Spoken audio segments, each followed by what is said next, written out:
जय हिंद दोस्तों, मेरा नाम है रोहित और आप देख रहे हैं स्टडी क्यों नहीं। आज हम जिस टॉपिक को कवर करने वाले हैं वो है गुणसूत्र यानी क्रोमोसोम। जैसा कि मैंने आपको लास्ट लेक्चर में बताया था कि हम लोग डीएनए, आरएनए और जीन्स के बारे में भी पढ़ेंगे। और आपको जैसे पता है कि मैं हमेशा बताता हूँ कि जो साइंस के क्वेश्चन होते हैं वो सिमिलर होते हैं हर एग्ज़ाम के लिए। तो ये जो वीडियो है वो आपके सारे कॉम्पिटिटिव एग्ज़ाम के लिए इम्पोर्टेंट है, तो इसको पूरा देखिएगा। तो शुरू करते हैं। और दोस्तों, मैंने ह्यूमन जेनेटिक्स के ऊपर 30 मोस्ट इम्पॉर्टेंट क्वेश्चन की एक वीडियो बनाई है, तो आप उस वीडियो को भी अवश्य पूरा देखिएगा। आपको निश्चित ही उससे हेल्प मिलेगी और उसमें जितने भी क्वेश्चन हैं वो प्रीवियस एग्ज़ाम में आ चुके हैं, तो आपके लिए इम्पोर्टेंट है। क्योंकि आपको पता है जो साइंस के क्वेश्चन होते हैं वो रिपीट होते हैं, तो इसको ज़रूर देखिएगा।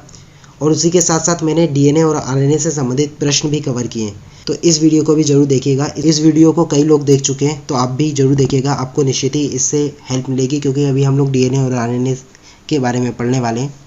तो शुरू करते हैं दोस्तों। सबसे पहले हम लोग देखते हैं गुणसूत्र क्या होता है। तो दोस्तों, कोशिका के केंद्रक में गुणसूत्र महीन, लंबे एवं कुंडलित धागे के रूप में दिखाई देते हैं तथा कोशिका विभाजन के समय ये स्पष्ट रूप से दिखाई देते हैं। और जो गुणसूत्र का शीर्ष भाग होता है उसको टेलोमियर कहा जाता है। और जो गुणसूत्र होता है मुख्यतः डीएनए 40% एवं क्षारीय हिस्टोन प्रोटीन 40% का बना होता है। तो आपको याद रखना है जो डीएनए होता है इसमें वो 40% होता है,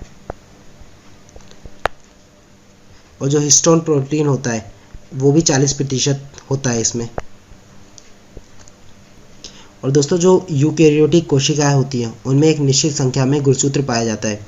एग्जाम्पल के लिए जैसे जो जितने भी मनुष्य होते हैं उनमें 40 जोड़ी गुणसूत्र पाया जाता है।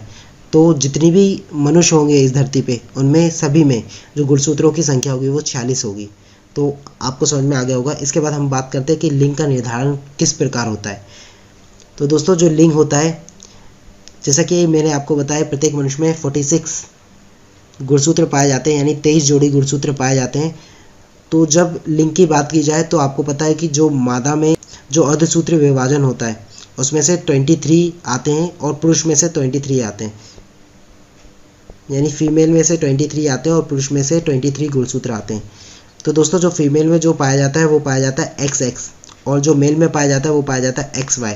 यदि और दोस्तों, फीमेल में हमेशा जो गुणसूत्र आएंगे उनमें जो लिंग होगा वो हमेशा X का होगा, परंतु मेल के ऊपर मेन डिपेंड करता है कि जो बच्चा होगा वो लड़की होगी या लड़का होगा।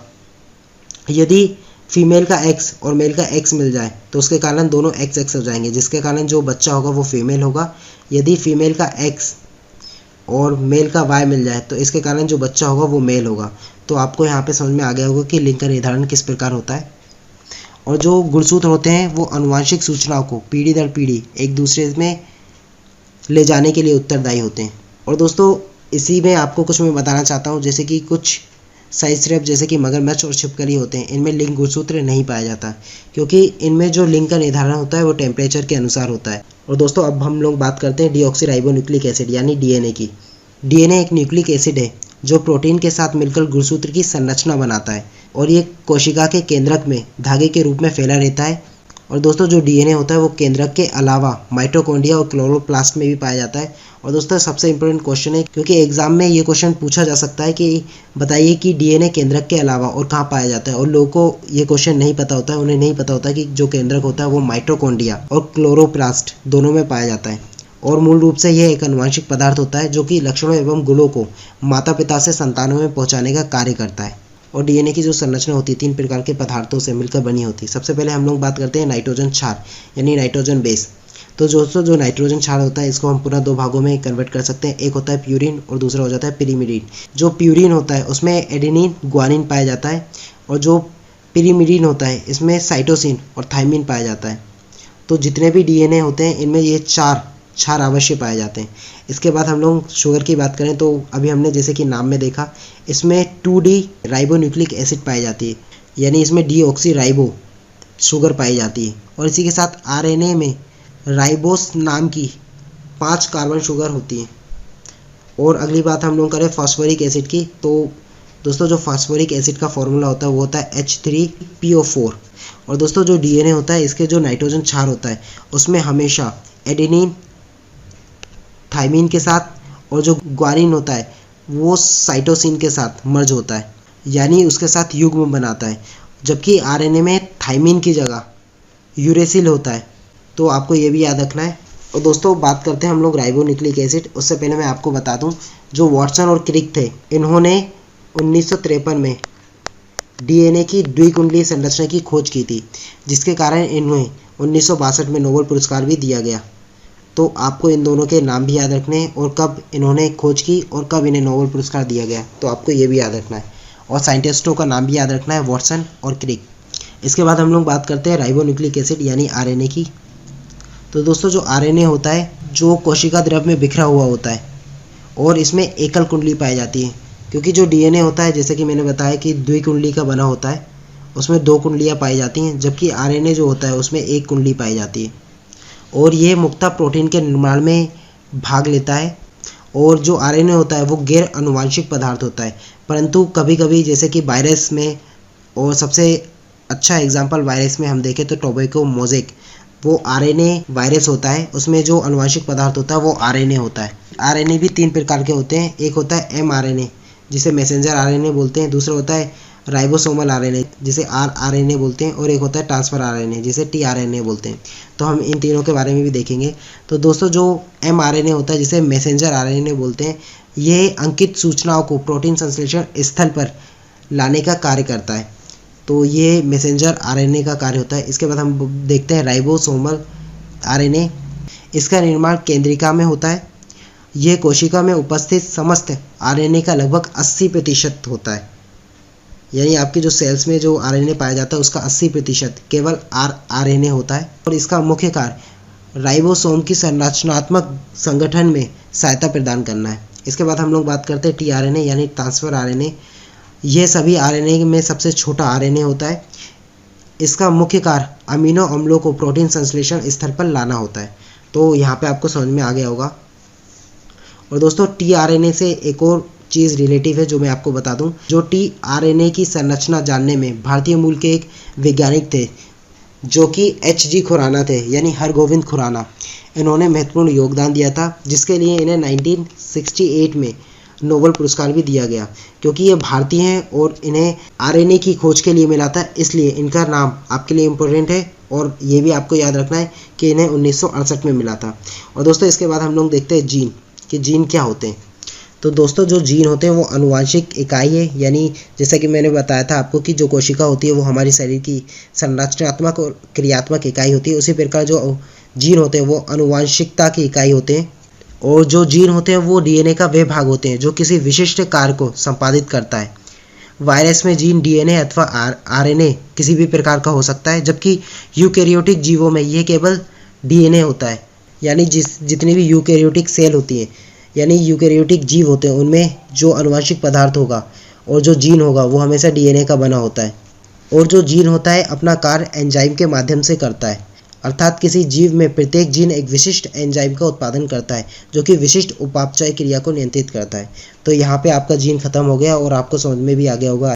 दोस्तों अब हम देखते हैं कोशिका विभाजन, कि कोशिका विभाजन क्या है और क्यों इसकी आवश्यकता है। तो दोस्तों जो कोशिका विभाजन है वो पैतृक कोशिकाओं से संतति कोशिकाओं बनने की एक क्रिया है, जिसे कोशिका विभाजन कहते हैं। और ये मुख्यतः 2 प्रकार की होती है, एक होता है समसूत्रीय विभाजन और एक होता है अर्धसूत्रीय विभाजन। दोस्तों जो समसूत्रीय विभाजन होता है, इसमें जो पैतृक कोशिका होती है उससे 2 नई संतति कोशिकाओं का निर्माण होता है, जैसे कि आप यहाँ पे डायग्राम में देख सकते हैं। और दोस्तों इनमें जो गुणसूत्रों की संख्या होती है वो पैतृक कोशिकाओं के गुणसूत्र की संख्या के बराबर होती है। यदि पैतृक के गुणसूत्र की संख्या 46 है तो इनकी भी संख्या 46 होगी, यानी इनमें जो गुणसूत्रों की संख्या होगी वो भी 46 होगी। इसको भी हम 2 भागों में बांट सकते हैं। एक होता है केंद्रक विभाजन, जैसे कि आप यहाँ पे देख रहे हैं, ये केंद्रक का विभाजन होना शुरू हो गया। और दूसरा हो जाता है कोशिकीय द्रव, जो कि उसके चारों ओर फैला रहता है, ये कोशिकीय द्रव, इसमें भी विभाजन होना शुरू हो गया। इसके बाद हम लोग बात करते हैं अर्धसूत्रीय विभाजन की। और दोस्तों जो अर्धसूत्रीय विभाजन होता है ये जनन कोशिकाओं में होता है, और ये विशिष्ट प्रकार की कोशिका विभाजन है, जिसके द्वारा बनने वाली अगुणित संतति कोशिकाओं में गुणसूत्र की संख्या आधी रह जाती है, और इसे ही अर्धसूत्रीय विभाजन कहा जाता है। अर्थात जो पैतृक कोशिका होगी इसमें जो गुणसूत्र की संख्या होगी, और जो संतति कोशिका होगी उनमें गुणसूत्र की जो संख्या होगी वो पैतृक कोशिकाओं की गुणसूत्र की संख्या की आधी होंगी। क्योंकि आपको पता है जो अर्धसूत्रीय विभाजन होता है, जैसा कि मैंने आपको लिंग निर्धारण में बताया था कि उसमें माता और पिता यानी फीमेल और मेल दोनों की कोशिकाएं आती हैं। इसलिए इनमें जो पुरुष या महिला में जो कोशिका का निर्माण होता है उनमें जो गुणसूत्र की संख्या होती है वो आधी होती है, क्योंकि आधी गुणसूत्र की संख्या पार्टनर से आती है। और इनमें जो पितरक कोशिका होती है इससे 4 नई संतति कोशिकाओं का निर्माण होता है, जिनमें गुणसूत्र की संख्या आधी होती है, जैसे कि मैंने बताया। और इसमें दोस्तों जो प्रक्रिया होती है वो समसूत्री विभाजन की तरह होती है, परंतु अंत में जाके इसमें समसूत्री विभाजन में भी 2 प्रकार का विभाजन की तरह हम समझ सकते हैं। तो आपको ये समझ में आ गया होगा। और दोस्तों अब हम बात करते हैं समसूत्री विभाजन और अर्धसूत्री विभाजन की डिफरेंस की। तो दोस्तों जो समसूत्री विभाजन होता है ये कायिकी कोशिकाओं में होता है, यानी जो हमारे शरीर में जो नॉर्मल सेल जो हमारे हाथ पैर में पाए जाती है उनमें होता है, जिसके कारण ये शरीर की मरम्मत करती है और टूट फूट को सुधारती है और वृद्धि के लिए आवश्यक होती है। और वहीं पे अर्धसूत्री विभाजन होता है, ये लैंगिक कोशिकाओं में होता है। और दोस्तों जो समसूत्री विभाजन है इसमें जो गुणसूत्र की संख्या है यानी संतति गुणसूत्र की संख्या पैतृक गुणसूत्र की संख्या के समान होती है, जबकि अर्धसूत्री विभाजन में उनकी संख्या आधी होती है। और दोस्तों जो समसूत्री विभाजन होता है इसमें क्रॉसिंग ओवर नहीं होता है, लेकिन जो अर्धसूत्री विभाजन होता है इसमें क्रॉसिंग ओवर होता है, क्योंकि ये लैंगिक कोशिकाएं होती हैं। और दोस्तों जो समसूत्री विभाजन होता है इसमें एक पैतृक कोशिका से 2 संतति कोशिकाओं का निर्माण होता है, जबकि अर्धसूत्री विभाजन में एक पैतृक कोशिका से 4 संतति कोशिकाओं का निर्माण होता है।